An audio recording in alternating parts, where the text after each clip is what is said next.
And here we have the Cadence Camber from Arbor. This is in a 148. So the Cadence is like an all-mountain freestyle board. It likes to ride all over the resort in a bunch of different types of terrain, but also is forgiving enough and fun to take through the park. The camber profile of the Cadence Camber is obviously positive camber, but then the camber arc kind of just mellows out as it goes to the tip and the tail. You get an energetic, responsive, snappy ride. The camber version has their Uprise Fenders, which is a 3-degree kind of bevel right up here to allow for a little bit better float in powder and just kind of give it a little bit more of that catch-free feel while still having the performance of the camber in the board. This year they did a partnership with Boarding for Breast Cancer, and they did a collaboration with artist Hillary Jane.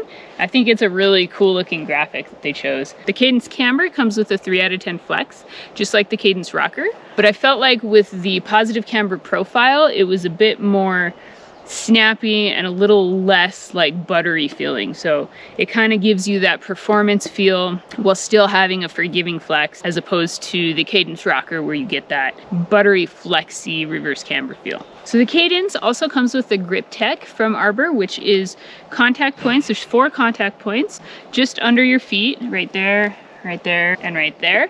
And it just adds a little bit of extra edge hold. But you know, this is already positive camber, so you already have a pretty decent edge hold and contact with the snow, but then just the added Grip Tech gives you that much more.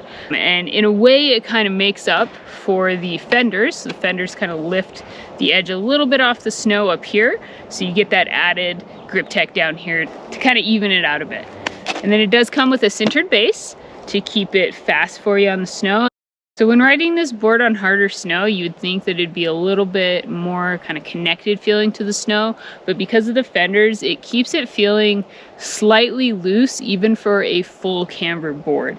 And that's nice because you get the added benefit of the kind of poppy performance snappiness of the camber, but you get that forgiveness with the Uprise Fenders so that you can learn tricks or not worry about catching an edge if you land just a little off. So this board does well all over the mountain. To me, it has that all-mountain freestyle personality to it. You know, on steeps, it's quick to turn, it's easy to maneuver, you are able to get a nice contact with the snow, it's got a consistent feel. I feel like it's medium damp, so it's not like that hard charger, it still wants to turn, and it kind of likes that medium speed zone. You can definitely go fast on it, but it's not that crazy hard charger, just gonna straight line over everything type board.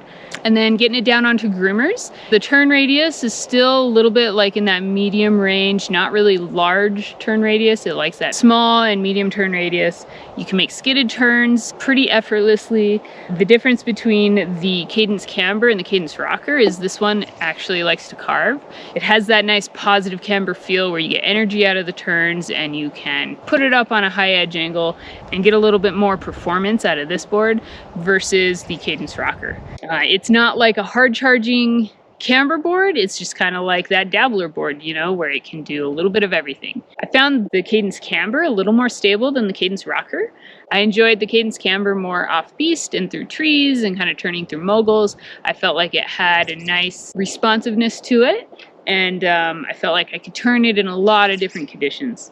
It's also a true twin, so it'll ride switch just as well as it rides regular. Speaking of switch, taking it into the park, it's definitely park friendly. You get more pop out of this board than you do out of the Cadence Rocker.